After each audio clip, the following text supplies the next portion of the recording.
कांवड़ कांधे सजल मन में बड़ा विश्वास। देवघर के डगरिया पर मिलेला सुख शांति खास।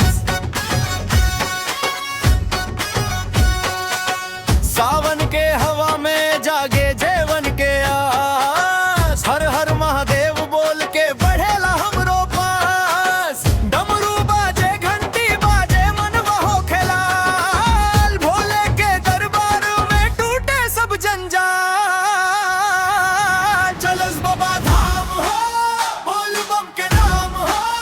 गंगा जल चढ़ाई बाज पूरा होई काम हो। बोल बम बोल बम बोल बम। भोले बाबा के शरण में सब कष्ट तमाम हो।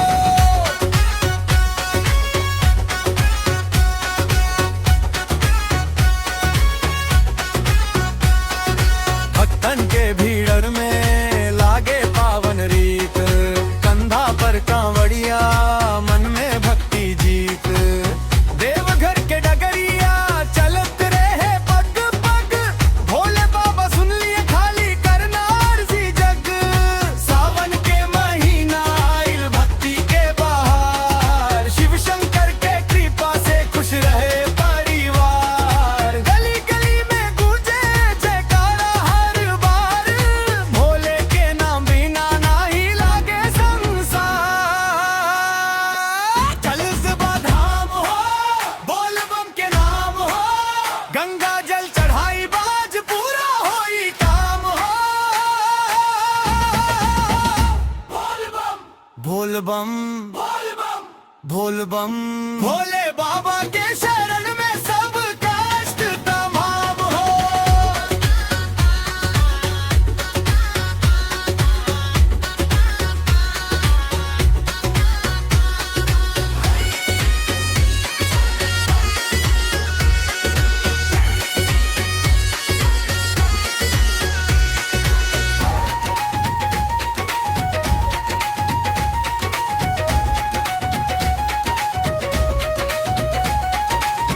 गंगा जल के बूंद में देखी हमरो भाग।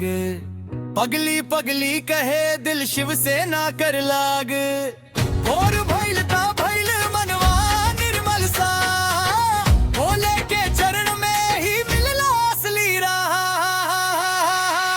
चल बाबा धाम हो, बोल बम के नाम हो।